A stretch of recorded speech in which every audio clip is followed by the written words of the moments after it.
la distribución, el acompañamiento no de inflamación más notable, más evidente en estos casos, eso quiere decir ojo rojo, que puede también presentarse como acumulación de sangre pura, lo que normalmente se llama el derrame subconjuntival. Vamos a ir viendo las distintas causas, ahora vamos a recorrer las distintas causas de ojo rojo. Cuando hablamos de las causas más frecuentes, tenemos estas dos, la conjuntivitis y la hemorragia subconjuntival. Y luego toda una variedad de motivos de consulta con síntomas y signos parecidos, pero que deberán distinguirse para entonces saber cuál es la gravedad, cuál es la urgencia de la derivación al oftalmólogo.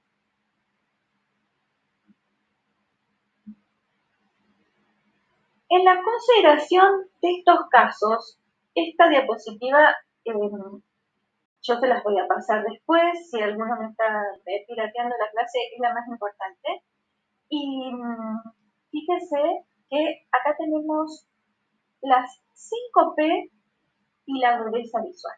Entonces, cuando preguntemos cuáles son las características del ojo rojo en la conjuntivitis, cuáles son en la uveitis, cuáles son en el glaucoma agudo, los tres diagnósticos diferenciales más importantes. Bueno, ustedes para contestar o para plantearse ese paciente que están viendo en un centro de salud, ustedes lo que van a hacer es pensar en la 5P y en la agudeza visual. La primera P va a ser la P de patrón, la distribución del patrón hiperémico, el patrón de congestión, no va a ser lo mismo, lo vamos a ir viendo en los casos, que esté roja toda la conjuntiva a que se enrojezca el borde del limbo esclerocorneal, 160 grados del limbo esclerocorneal. La P de pattern o patrón es igual en inglés que en castellano, porque utilizamos la P y jugamos con los dos idiomas para acordarnos de las palabras en la mnemotecnia. La P de push, ahí forzamos un poco el concepto, para acordarnos de si el ojo tiene o no tiene secreción. Si tiene secreción, me va a orientar hacia la conjuntivitis y no hacia otros cuadros. La P de pain en inglés, que nos hace acordar a la característica del dolor, si el paciente tiene dolor o no. La P de las pupilas, ¿cómo están las pupilas? Las pupilas están dilatadas, están mióticas, juegan normalmente con la luz respondiendo a los reflejos. La P de la presión ocular, si está alta, si es normal, si está baja. Y luego la agudeza. Entonces, la mnemotecnia consiste en las 5P y la agudeza visual. ¿Hasta ahí me expliqué?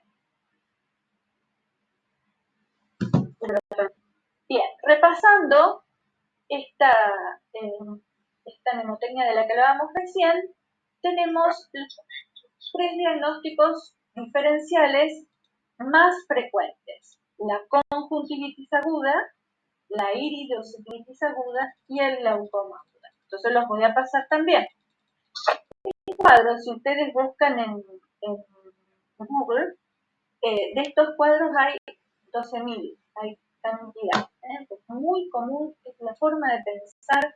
Ya si me dicen esto, les he felicitado. Esto es muy, muy sencillo de razonar. No vamos a pedir tanto detalle, pero sí la diferenciación de los tres grandes grupos, que es como ustedes deben plantear el paciente cuando lo reciben. Entonces, vamos a ver la conjuntivitis aguda. Sí, yo estoy en chico, no en lo grande, me parece. Ahí está. Vamos a ver la conjuntivitis aguda. En la conjuntivitis aguda tenemos una inyección conjuntival difusa, no es un paciente que vaya a tener mucho dolor. Por supuesto, el concepto de conjuntivitis se asocia a la presencia de secreción. La secreción no va a ser siempre purulenta, puede ser serosa o acuosa. Las pupilas no van a estar afectadas y la presión tiene que estar normal. En este caso tenemos un cuadro de conjuntivitis con una secreción muy profusa mucopurulenta. Observen ustedes cómo cuando uno retrae el fondo del saco del paciente y mira, busca la presencia de secreción, ahí encuentra en forma muy abundante. El paciente puede hablar de visión borrosa si tiene mucha secreción, porque la va despejando con el parpadeo y eso le molesta un poco, pero la agudeza visual no debería disminuir. En esta paciente hay un edema muy marcado de los párpados, se observa la presencia de secreción agrupando las pestañas en el borde, y pensé que alcanzamos a ver una congestión ciliar, una congestión conjuntival, una congestión conjuntival no ciliar, no ciliar. Lo mismo acá, estamos viendo en el fondo del saco la cantidad abundante de secreción seromucosa, la secreción ensuciando, comprometiendo las pestañas. La pregunta clave en la conjuntivitis es, ¿se le pegó el ojo a la mañana? Es la forma de interrogar a este paciente. ¿Se le pega el ojo a la mañana? El paciente de una conjuntivitis por adenovirus, como es este caso, la estacional folicular de adenovirus, nos va a decir que sí. Aquí estamos viendo el punto lagrimal inferior, el borde ciliar, el fondo del saco, y esta distribución, miren cómo la congestión aquí ha producido un derramecito subconjuntival en este sector. Los vasos sanguíneos hiperémicos se dilatan y a veces se rompen sus paredes, pero no tiene la inyección ciliar rojo azulado, rojo violáceo, el anillo rojo violáceo que está presente en los pacientes con uveitis. Entonces, la síncope y la agudeza. Abundante secreción en una paciente anciana, donde encontramos ya un cierto grado de opacidad de la córnea con anillo en el limbo, pero fíjense que en el limbo cleocorneal tenemos este anillo senil, este aro senil de opacidad.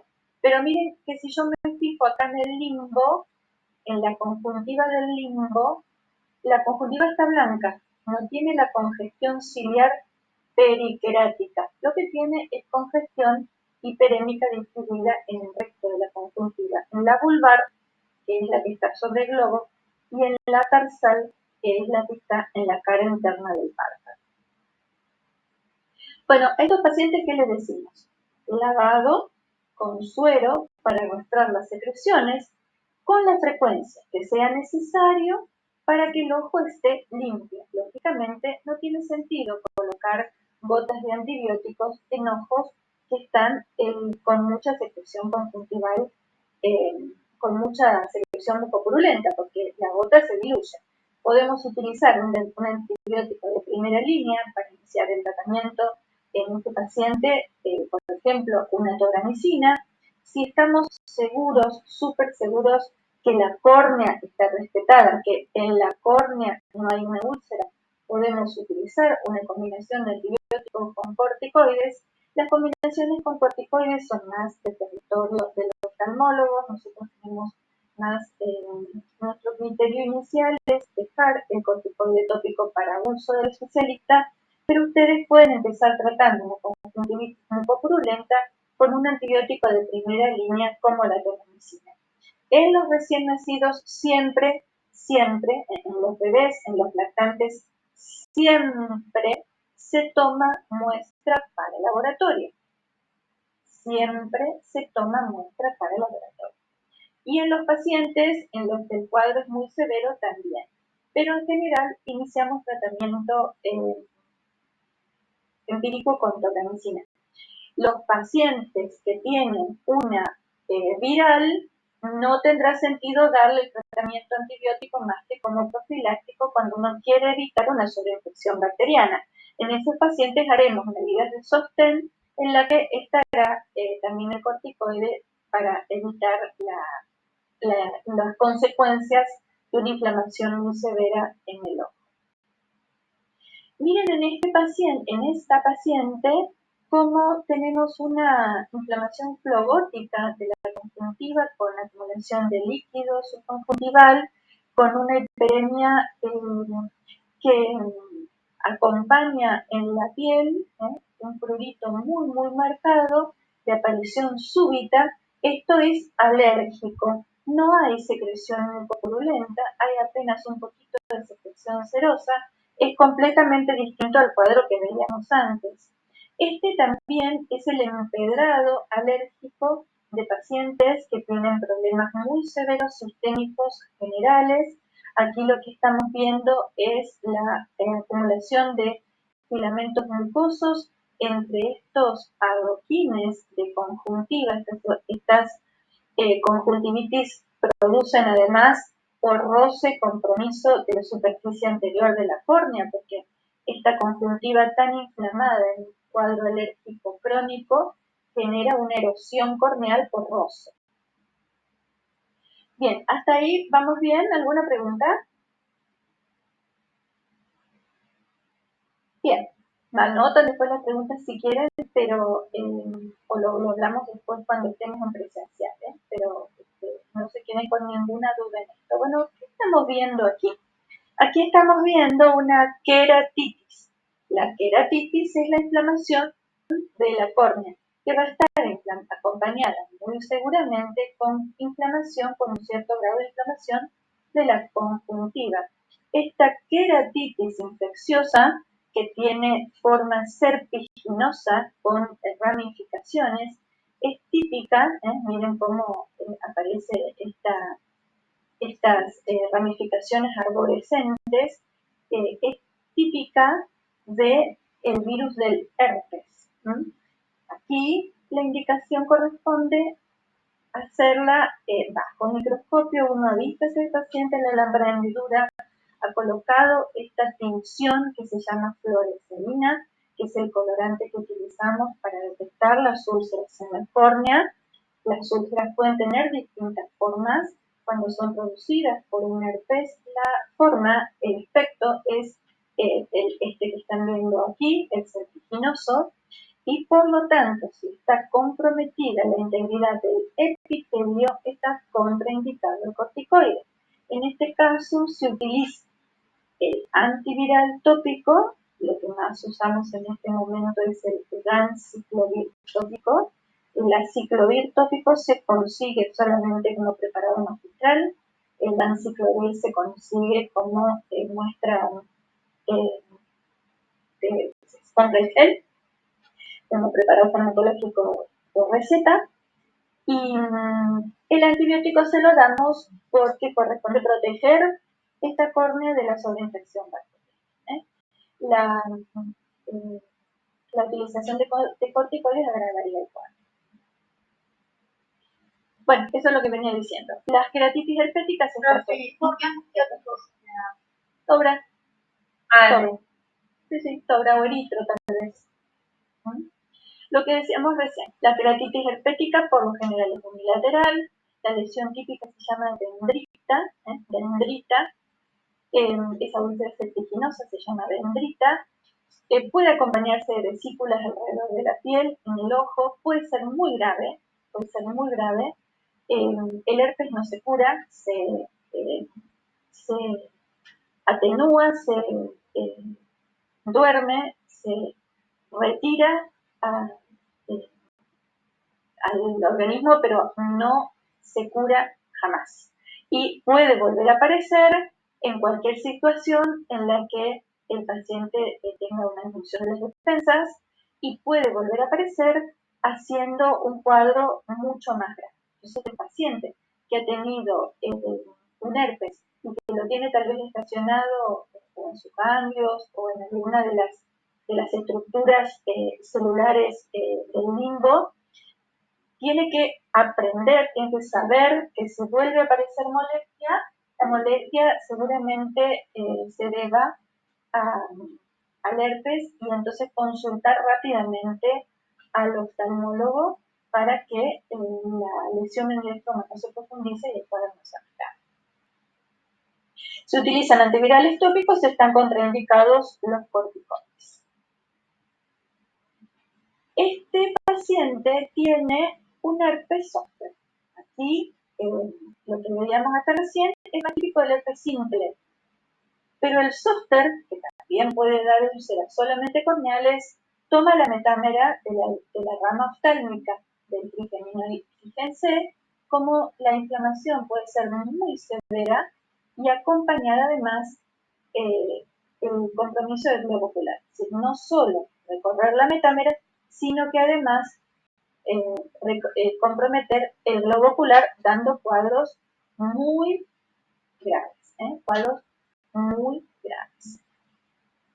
También se los protege, es muy importante la higiene, el lavado por arrastre, la colocación del antiviral tópico, el tratamiento específico de esto que puede ser una queratitis o puede ser también una queratopubeitis, dilatar la pupila y mirar que no haya un herpes en la córnea, en la retina, así que no esté haciendo un compromiso vitreoretinal, uveal, posterior, en segmento posterior.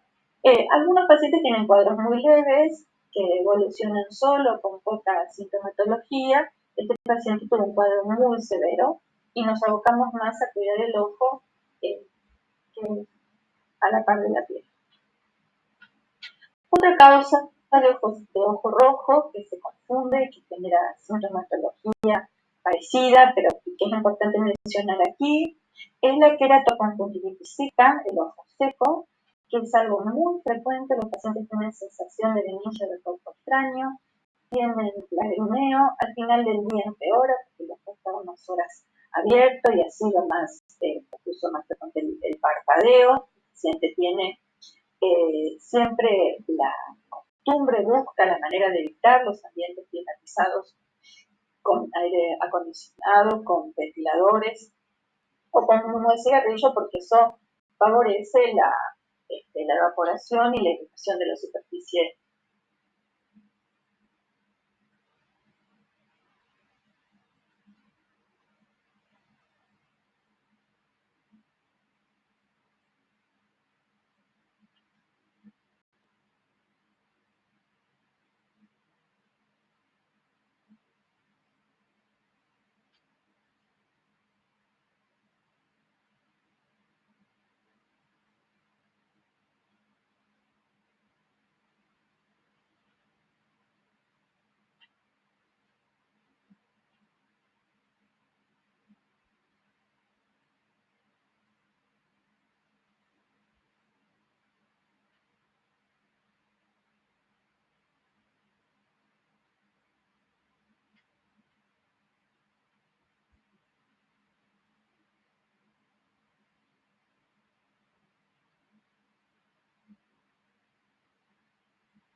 Volví.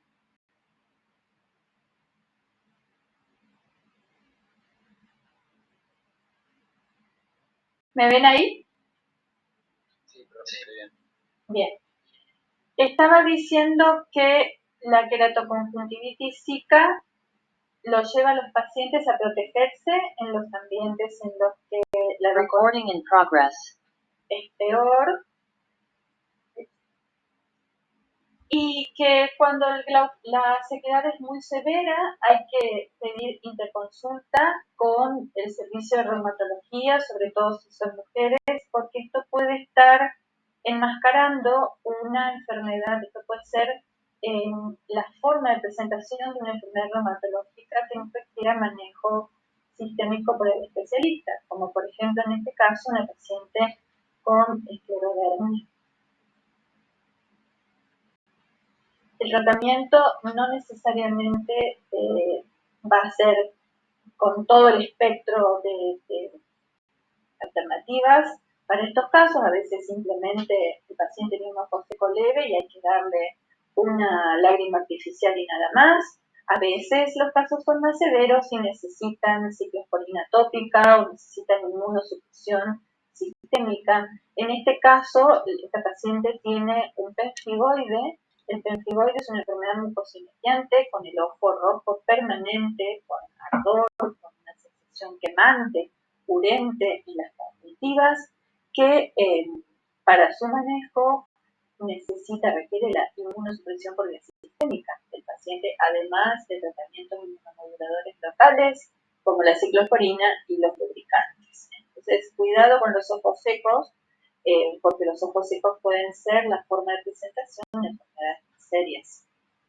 Siguiendo con las queratitis infecciosas, que son pacientes que puedan recibir ustedes en algún centro de salud, algún lugar un poco más alejado de la ciudad, los pacientes que viven en las zonas rurales, que trabajan en el campo, pacientes que están con ramas, con semillas, con tierra, pueden tener infecciones por lesiones en la córnea que se sobreinfectan.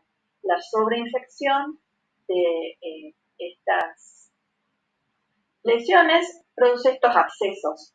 En este caso, la queratitis, el absceso corneal, lo está produciendo un hongo que se llama Aspergillus. Nosotros estamos viendo más frecuencia en infecciones producidas por hongos que por bacterias. Debido al calentamiento global, a la humedad reinante en nuestro medio, la sobreinfección por Aspergillus o por Fusarium, los más frecuentes en nuestra población de pacientes, produce abscesos corneales con compromiso del segmento anterior y este signo que están viendo aquí que se llama hipopion.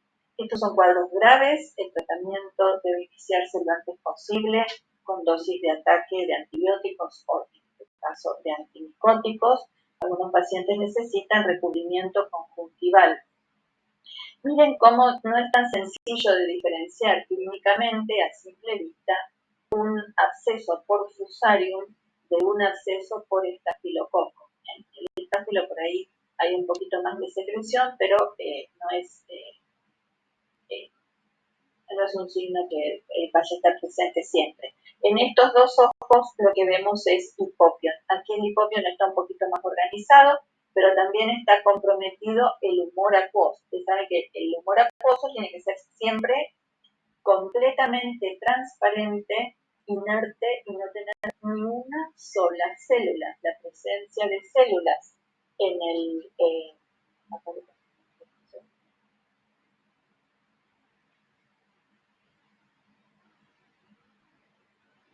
llamando la presencia de células en la cámara anterior es patológica. Y eso es lo que sucede en estos casos. Aquí este absceso, miren cómo es más grande, tiene los bordes más con una opacidad más marcada en anillo, con un sector de la córnea que estamos viendo más adelgazado.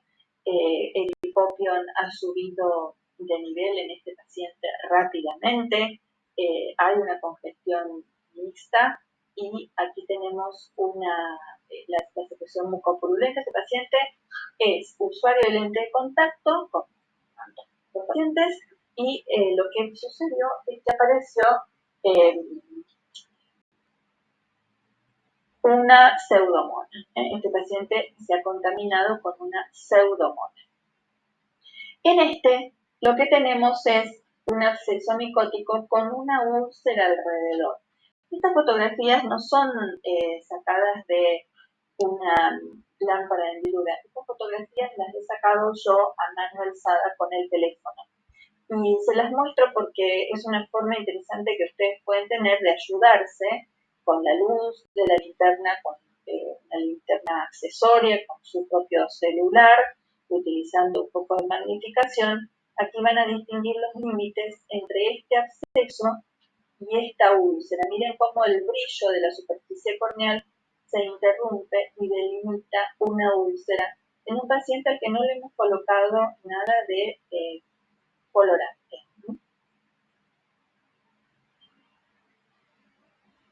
Bien. Glaucoma agudo. Un segundito. Les pido disculpas, estamos recibiendo una córnea. Y voy a decir ya que el paciente confirma. Así, un segundito, por favor.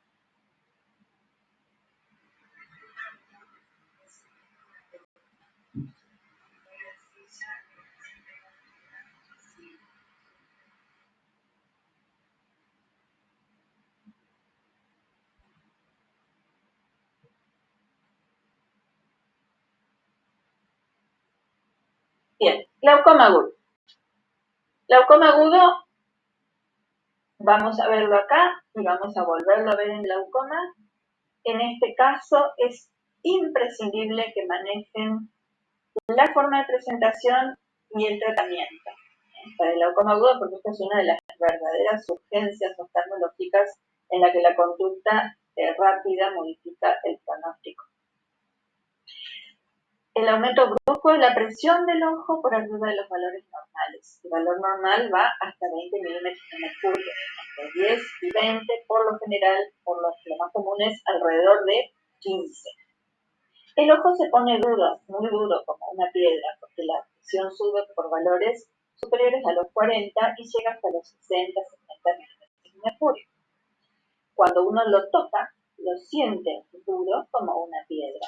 Se hace el juego con la yema de los dedos sobre el globo ocular, se lo vamos a hacer después, muy sencillo, y uno prueba a ver si la pared ofrece resistencia. Y comprueba que no se deprime, entonces esa resistencia de la pared me tiene que hacer sospechar que la presión ha subido mucho. La inyección en el ojo ciliar, el paciente tiene lagrimeo, pero no tiene secreción, tiene un dolor muy severo que se puede irradiar a la cabeza y puede estar acompañado de náuseas y vómitos. La pupila, acuérdense, porque estamos repitiendo lo de las P, las 5P y la agudeza, la P de la presión, la P del pain del dolor, la P de las pupilas, la P del patrón de distribución de la inyección, que en este caso es mixta y predominantemente ciliar. Las pupilas están en midriasis media, las pupilas están bloqueadas en midriasis media.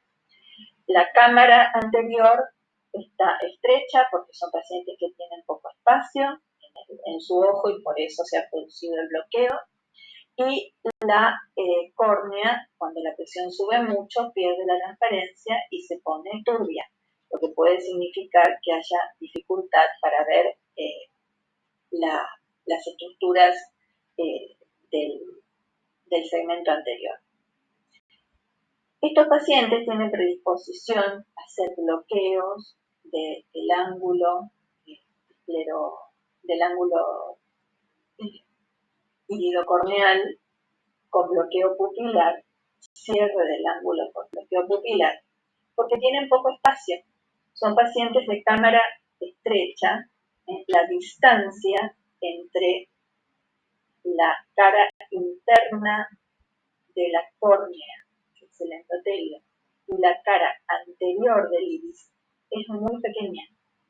Esa distancia es precisamente lo que está marcando qué tan profundo es ese espacio, qué tan profunda es esa cámara. Entonces, cuando la pupila se dilata, vamos a suponer que uno está en una maratón viendo una serie, está todo el día en la semi-oscuridad mirando la serie en el televisor, bueno, la pupila busca una posición de dilatación media, pero como hay poco espacio, cuando después quiere volver a la miosis, no puede porque está bloqueada, porque se ha encontrado con que ya no tiene ese lugar para desplazarse adelante de la cara anterior del cristalino. Eso secundariamente cierra el ángulo iridocorneal. Otra imagen donde vemos ese poco espacio.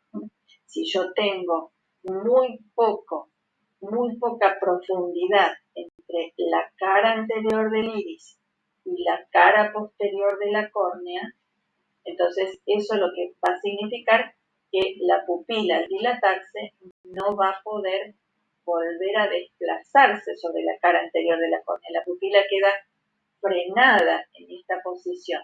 Y eso, al frenarse, al bloquearse, al cerrarse sobre la cara anterior del cristalino, genera la imposibilidad de circulación del líquido. Eso lo vamos a ver bien después en una animación.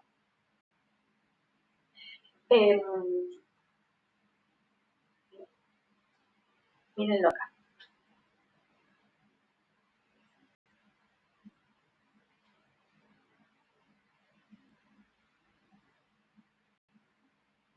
Fíjense cómo sale el líquido, quiere irse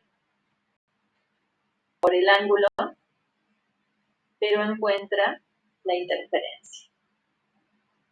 Eso es lo que pasa en la situación de ángulo abierto.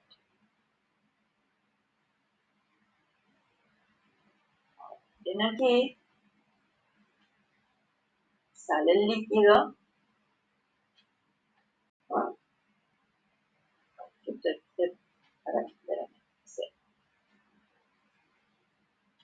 Se disparó solo. Bien, fíjense aquí. Esta congestión es fundamentalmente ciliar porque se remarca en el borde del limbo. La paciente no tiene secreción, fíjense que los párpados no están inflamados, las pestañas están limpias, la pupila se alcanza a ver que está en semimidriasis y aquí encontramos esta coloración más violácea de la hiperemia que es típica de este cuadro de inyección ciliar por glaucoma agudo. Todavía no ha subido tanto la presión como para que la córnea se ponga transparente, como para que la córnea pierda la transparencia, la córnea sigue estando opaca, pero nosotros al tocar este ojo, cosa que le diremos a la paciente que cierre los ojos y probaremos con los dedos, al tocar este ojo vamos a darnos cuenta que el ojo está más duro. Entonces ahí razonaremos. La síncope ha disminuido la agudeza visual porque la presión es muy alta, el nervio óptico no puede funcionar normalmente. Estamos frente a un glaucoma agudo, completamente distinto al cuadro que veíamos viendo antes. Me falta un video que no sé dónde está, pero que yo se los voy a mostrar. Bien. ¿Hasta ahí vamos bien? Sí, profe. Bueno, glaucoma agudo es un tema sobre el que vamos a volver. Ahora lo que voy a decir es que el tratamiento de glaucoma agudo se hace con mannitol. Esto lo vamos a hablar mucho en clase, y lo vamos a remarcar porque es muy importante, y como el paciente tiene la presión muy alta porque se ha bloqueado la pupila, en midriasis, para sacar la pupila de esa posición, yo voy a necesitar un miótico. El miótico, el que achica la pupila, es un fármaco que se llama pilocarpina. Entonces, tratamiento del glaucoma agudo, pilocarpina y monitor. Después podría hacer otras cosas, pero lo primero que tengo que hacer es sacar al paciente de esa presión tan alta. Como la presión está muy alta, no me va a alcanzar la gota. Voy a tener que actuar por vía sistémica, porque no lo voy a bajar de 60 poniéndole gotas. Voy a tener que actuar, y además no lo voy a bajar en el momento que yo quiera, que voy a tener que actuar muy rápido. Bien.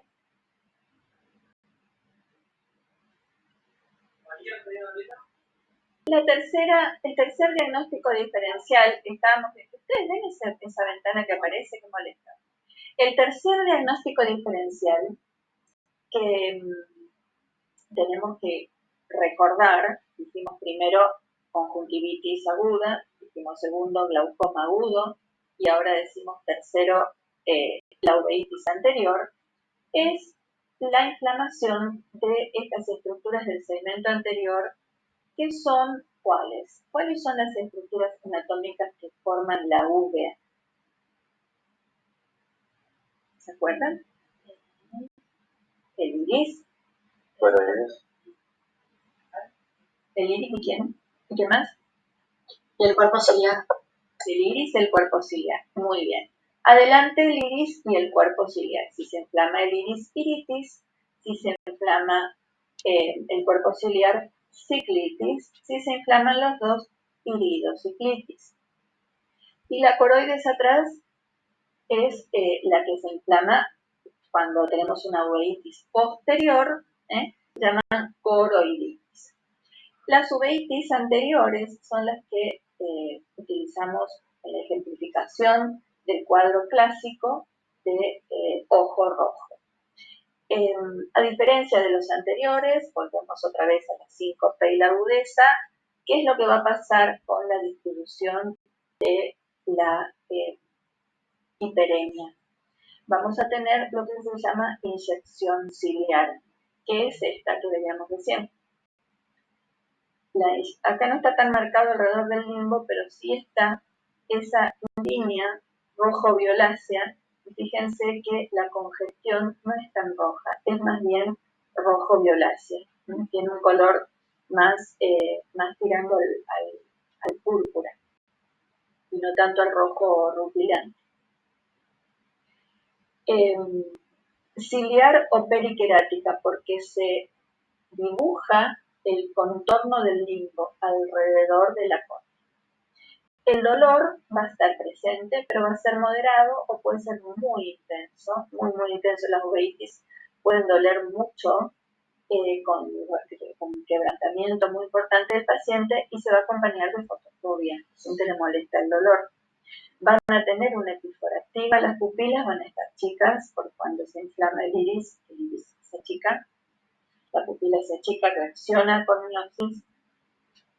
La presión dependerá del tipo. Hay uveitis hipertensivas, hay uveitis con presión normal y hay uveitis en las que la presión baja. Así que la uveitis dependerá. En las uveitis anteriores, en las más frecuentes, la presión es normal. Y va a haber una disminución de la agudeza visual que no va a ser tan marcada en el glaucoma agudo, pero hay una disminución de la agudeza visual a diferencia de la conjuntivitis en la que no disminuye nada.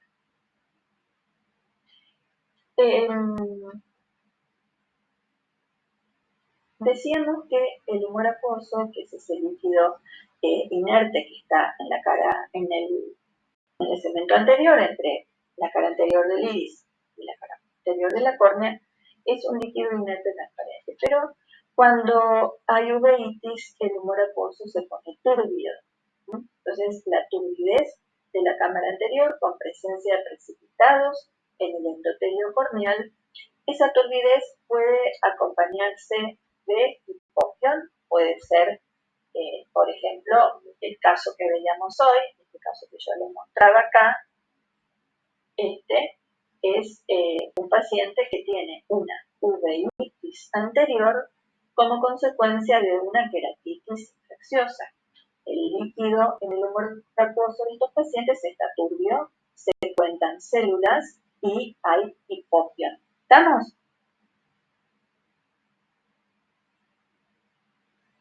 En este paciente, no sé si ustedes alcanzan a distinguir, bueno, sí, se alcanza a ver la turbidez. Esa turbidez que no me permite distinguir claramente las estructuras las criptas del iris, se debe a que el humor acuoso está turbio y hay algunas membranas.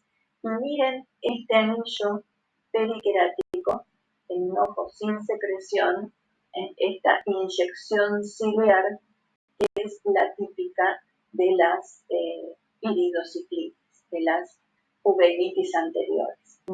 Con una pupila que está miótica, que está chica, está pequeña, central, y además acá no se alcanzan a ver con claridad, pero este paciente tiene sinequias. Este paciente, sinequias quiere decir que hay adherencias entre el iris y la cara anterior del cristalino. Eso es lo que se produce cuando la inflamación es muy severa. En este otro están los precipitados queráticos. En este caso, precipitados queráticos gruesos, que son estas estructuras que pueden ser, estos depósitos que pueden ser finos, moderados o gruesos, que se depositan en el endotelio de la córnea. Típico de las uveitis, los precipitados queráticos siempre están acompañando a líquidos turbios, a humor acuoso turbio. Acá les mencionaba las sinequias posteriores, entre las características de la uveitis anterior, la posible presencia de sinequias posteriores. La sinequia es porque la inflamación genera como una plasticola natural que adhiere la cara posterior del iris a la cara anterior del cristalino. En este encontramos un segmento anterior muy, muy, muy turbio, ya con la organización de membranas, las membranas inflamatorias opalescentes que comprometen la agudeza visual en un paciente que tiene un dolor muy profundo.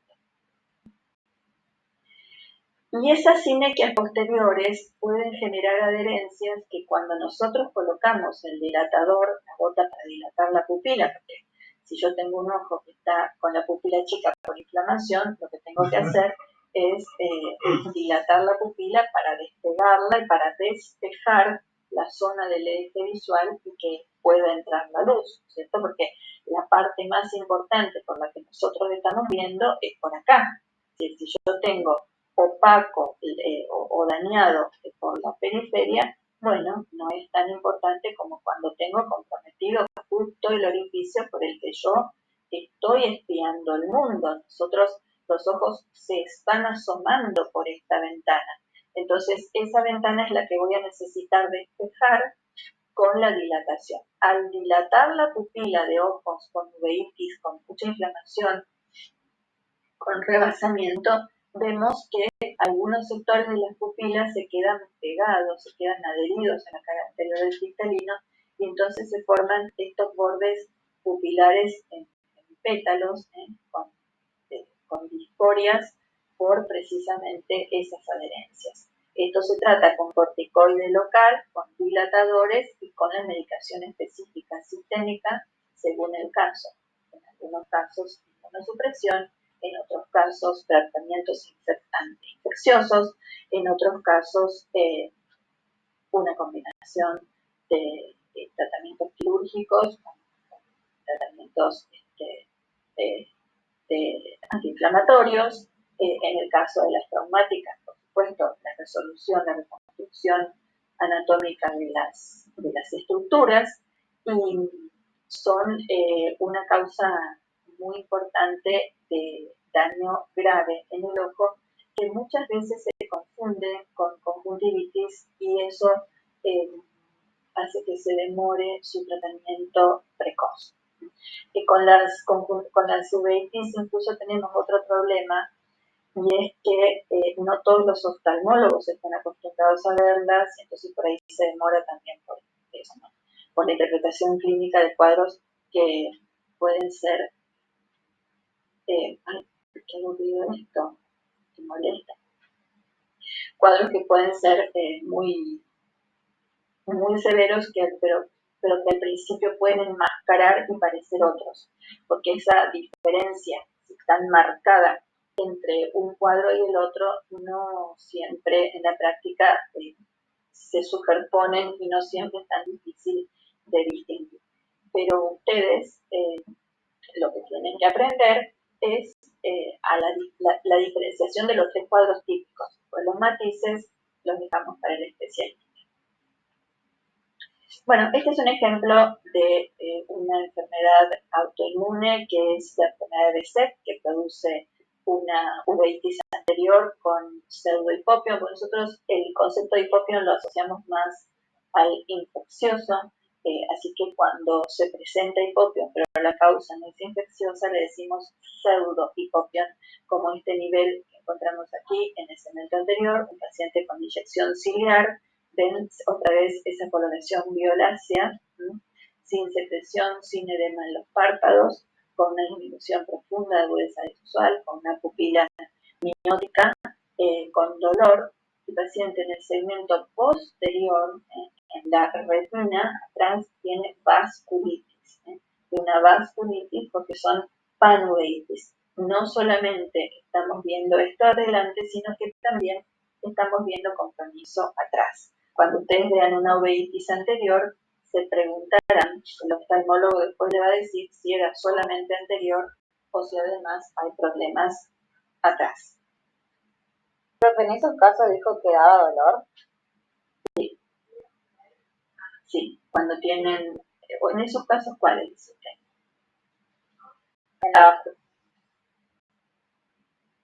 En la vasculitis. Sí, las vasculitis duelen, pero no como las uveitis anteriores idiopáticas. Hay pacientes que tienen un ojo rojo muy, muy severo y pacientes que tienen un ojo tibio. Las vasculitis son ojos tibios en general. Tienen un rebasamiento inflamatorio, pero no tienen un dolor tan severo como las uveitis, como la idiopática, como por ejemplo la del HLA, la de la espondilitis anquilosante, es mucho más sintomática. Y, por ejemplo, los ARJ, los pacientes con, muchos de ellos son niños, son uveitis frías. Hay que estar un rato largo revisando esos niños para ver si uno encuentra células. Se encuentran muy pocas células en cámara anterior, no les duele, no les arde, no se les pone rojo para nada y sin embargo hay una uveitis ahí en curso. No estamos yendo de ojo rojo, pero nos seguimos quedando en uveitis. Las uveitis pueden tener distinto grado de compromiso y rebasamiento inflamatorio, y cuanto mayor sea, mayor va a ser el dolor, pero no es condición necesaria para el diagnóstico en una uveitis. Sí es el ejemplo de uveitis anterior el que ustedes deben recordar para que les sea más sencillo razonar los tres grandes grupos. ¿Me expliqué? Sí, profe. Bien, la escleritis puede presentarse como ojo rojo, como en el caso de esta paciente, que es una inflamación no muy importante, sin secreción, con un poquito de congestión, sin compromiso ni de la córnea, ni del segmento anterior, ni de la presión, un enrojecimiento con congestión vascular de los vasos profundos, que duele, que molesta, pero que puede ser moderada, y que después de evolucionar y hacerse el diagnóstico, esta paciente vino con ese cuadro que yo les decía, le dimos tratamiento, no mejoró y estaba ahí que seguía la molestia, la respuesta era incompleta, entonces sospechamos una escleritis, la paciente tenía muchos años y cuando se hace el diagnóstico y se hace el tratamiento con traumatología, tenía una poliangitis con vasculitis, una enfermedad de Wagner, que es una enfermedad muy grave, muy grave si no se trata, si no nos suprimía con corticoides, esos ciclos de rituximab, se trató con inmunosupresores. Y miren, al haber tenido inflamada la esclera, ¿cómo quedó esta zona azul? Porque la esclera es esa pared de cemento del ojo, esa pared blanca de cemento del ojo, que nosotros, cuando decimos lo blanco del ojo, que nos referimos a la esclera, y al haber estado tan inflamada se adelgaza y entonces deja ver por transparencia ese color azul que es típico de la coroide, ¿no? Esta es la paciente en episodio en el momento activo. Miren que es un ojo rojo inespecífico, que uno diría, si ella me hubiera dicho que le picó un bicho, que le entró algún líquido, que está empezando, que se está incubando, que está empezando a manifestarse en algún cuadro viral, yo le hubiera podido decir que sí, porque esto es completamente inespecífico. Uno sabe que no es una uveitis, sabe que no es un glaucoma agudo, lo interpreta como una conjuntivitis, pero sin embargo, cuando evolucionó, cuando se estudió, resulta que era un cuadro mucho más grave. Bueno, la hemorragia subconjuntival de la que hablábamos al principio, la que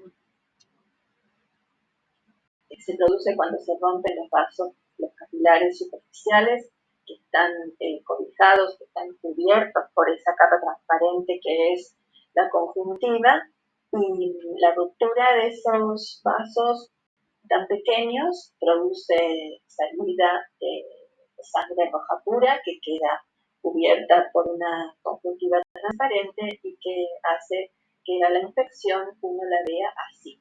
Pueden ser muy importantes. En los niños hay que estar muy atentos porque las leucemias se pueden presentar así, con derrames subconjuntivales. No siempre van a ser enfermedades de la sangre, pero uno tiene que estar atento y saber por qué. Porque se produjo en los adultos, son muy comunes, la mayor parte de las veces simplemente porque se han rascado el ojo dormidos, porque han dormido con la cabeza hundida en la almohada, porque han estado haciendo fuerza para levantar un peso, para toser o para vomitar con maniobra de Valsalva, en la que aumenta bruscamente la presión venosa. Estos no son pacientes que hayan tenido un pico de presión arterial. Los pacientes que tienen hemorragias subconjuntivales no han tenido un pico de presión arterial. Sí, son muchas veces pacientes hipertensos, es decir, que ser hipertensos favorece en esos pacientes la aparición de hemorragias subconjuntivales, que no es lo mismo que decir que cuando tienen una hemorragia subconjuntival es porque hicieron un pico de presión. ¿Comprenden esa diferencia, verdad? ¿Cómo se trata esto? Con tiempo. Más sangre demora más tiempo en absorberse, menos sangre demora menos tiempo en absorberse. Si uno tiene una hemorragia chiquitita, le da mayor importancia. Pero si uno ve una más grande, ve que empiezan a repetirse, lógicamente se pone más curioso, empieza a pedir estudios hematológicos más específicos, según el caso, pero en la mayor parte de los casos son completamente banales y se van solos. Nosotros le decíamos a los pacientes, mire, quédese tranquilo, 5 días, 10 días se le van, y cuando no se le iban los 10 días, los pacientes venían después a los 15, decir, no, ya me fue. Así que lo que le decimos, mire, esto se va a ir. No le cuente los días, déjelo tranquilo, esto se va a ir. Pero si el paciente nos dice, por ejemplo, en este caso, yo me golpeé, bueno, si se golpeó, ahí la cosa cambia. Yo tengo que dilatar la pupila, mirar el ojo adentro, buscar lesiones en otro lado. Pero si se ha producido de forma espontánea, lo único que hacemos con la sangre es esperar que se absorba. Entonces es muy raro que duela, a veces le damos alguna lágrima, pero en general no le damos nada, y no perturba la función visual para nada, ni la dilatación, ni la dureza, ni la inflamación, ni la pupila, ni nada de nada. Es esto solamente. Aquí lo que tenemos es un lipema. Esta paciente tiene una acumulación de sangre en la cámara anterior. Este es uno de los signos clínicos que también estudiamos en la parte de anamnesis del paciente oftalmológico.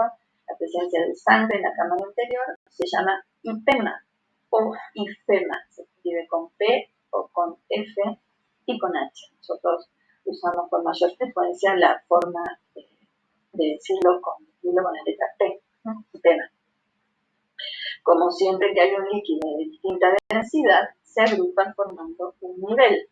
Cuando la paciente cambia la posición, si la sangre es líquida, se distribuye por toda la córnea. Pero cuando se queda quieta, entonces aquí ya se agrupa, buscando por la ley de la gravedad, ahora 6, y se aprecia el nivel. En este caso, un hipema secundario a un traumatismo.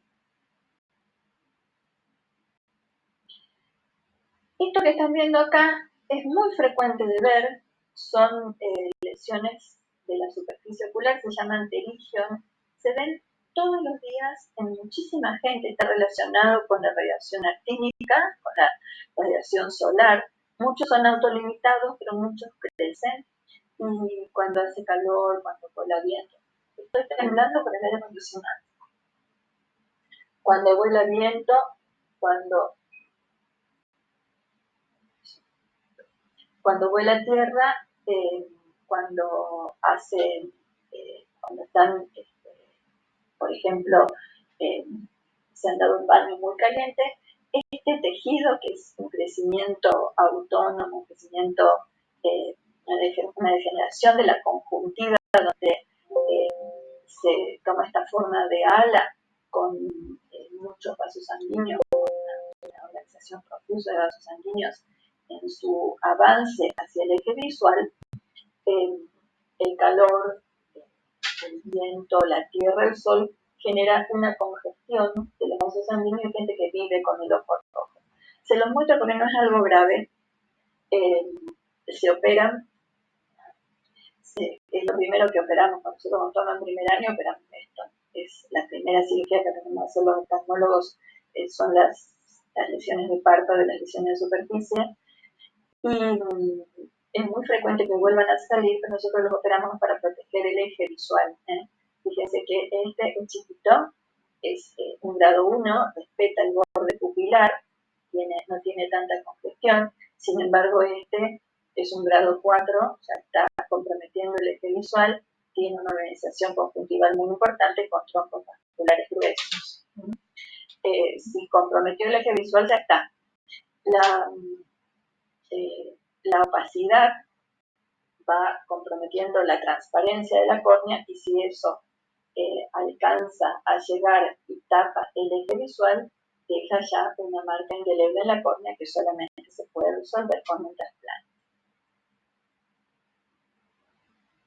Y bueno, entonces, de lo que hemos hablado hasta ahora, ¿cuáles son signos de no alarma? ¿Sí? Esos signos que están presentes en un ojo rojo, pero no son no tienen la gravedad que nos obligue a